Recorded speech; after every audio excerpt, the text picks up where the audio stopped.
से पूछताछ में बड़ा खुलासा हुआ है और खुलासा ये हुआ है कि कोड वर्ड का इस्तेमाल हो सकता है कि बातचीत में उसने किया हो। फूफी और फल कोड वर्ड का जिक्र किया गया।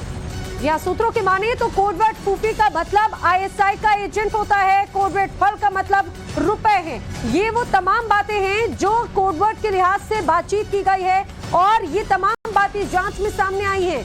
एक बात, इस बात को समझिए कि जिस तरह से पूरा मामला भी नजर आ रहा है उससे उसकी कहानी कुछ और हो सकती है, पिक्चर कुछ और सामने आ सकती है। सीमा हैदर से पूछताछ में बड़ी बातें जो सामने आ रही हैं वो टाइम्स का नबारत आपको बता रहा है। विनोद इस समय हमारे साथी जुड़ रहे हैं।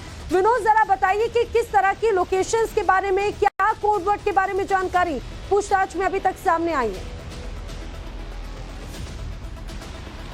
देखिए, जो इन्वेस्टिगेशन चल रही है, एटीएस जो पूछताछ कर रही है, एक जो बड़ी खबर है वो यही है कि सीमा ने ये बताया है कि वो 10 मई को जो है वो काठमांडू आई थी, वहाँ से वो पोखरा गई बाई वैन कार और पोखरा से बस के जरिए वो दिल्ली तक रबुपुर, जो ग्रेटर नोएडा का रबुपुरा इलाका है वहाँ तक गई थी।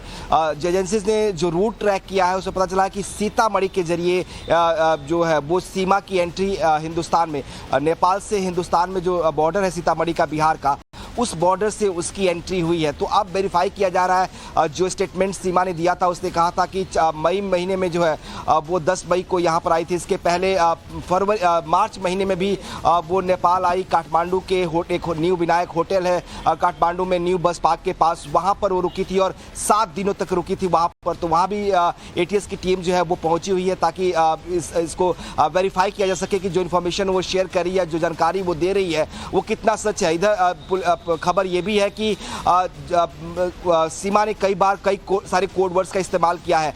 जो सीमा का जो लवर है सचिन, उससे ही पूछताछ हुई है और उससे पूछा गया कि क्या सीमा ने कभी अपने बातचीत में या नेपाल पाकिस्तान बातचीत के दौरान, किसी के दौरान कभी फूफी या फल शब्द का इस्तेमाल किया था, क्योंकि एजेंसीज मानती हैं कि ये कोड वर्ड है आईएसआई का जिसमें पाकिस्तान और पैसे से जुड़े हुए वर्ड हैं। तो क्या इसका कभी इस्तेमाल सीमा ने किया? ये सवाल सीमा से भी था और सचिन से भी था कि कभी घर में बात करते वक्त या किसी से मोबाइल फोन पर बात करते वक्त सीमा ने या चैटिंग के दौरान इन शब्दों का इस्तेमाल किया था क्या, ताकि इससे एस्टैब्लिश किया जा सके कि सीमा के रिलेशन क्या पाकिस्तान में थे या नहीं। क्योंकि अभी तक जो बातें फैक्ट सामने आई है, ये माना जा रहा है कि उसके 2 रिलेटिव, एक भाई और चाचा जो है पाकिस्तानी आर्मी में है, तो उसके रिलेशंस कैसे हैं और वहाँ पे किन लोगों से संपर्क में थी, क्या हिंदुस्तान आने के बाद वहाँ फोन करती थी या उनके लोगों से संपर्क में थी, ये जानने की कोशिश की जा रही है।